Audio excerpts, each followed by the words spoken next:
গ্রেফতার করতে হবে।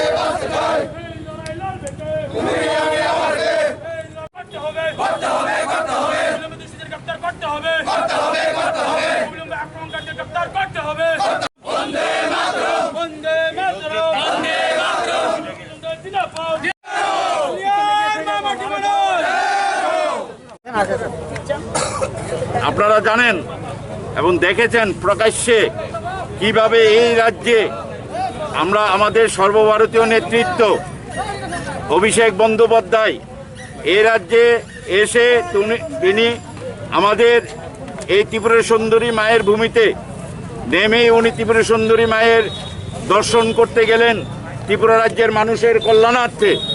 অথচ আমরা দেখলাম যে সেখানে আজকে 13টা জায়গায় সংগঠিতভাবে ভারতীয় জনতা পার্টির যারা দুষ্কৃতিকারী তারা হামলে পড়েছে। সেই কনভয়ে আমি নিজেও ছিলাম। আজকে 3 দিন হয়ে গেল যে সরকারের পুলিশ প্রতিনিয়ত এই কচি কাঁচা শিশু ছাত্রছাত্রীদের মেরে রক্তাক্ত করছে রাজপথে, অথচ অভিষেক বন্দ্যোপাধ্যায়ের উপর এত বড় হামলা হওয়ার পরেও আজকে পর্যন্ত একজনকেও গ্রেপ্তার করা হয়নি। এখানে কি এটাকে রাজ্য চলছে না জঙ্গলের রাজত্ব চলছে?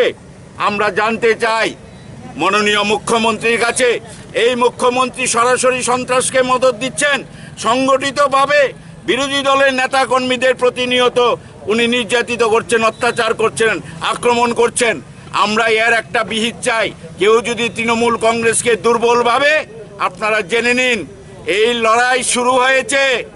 এই অত্যাচারী স্বৈরাচারী এই যে বিজেপির শাসক দল, তাদের হাতের খড়গটা আমরা কেড়ে নেব।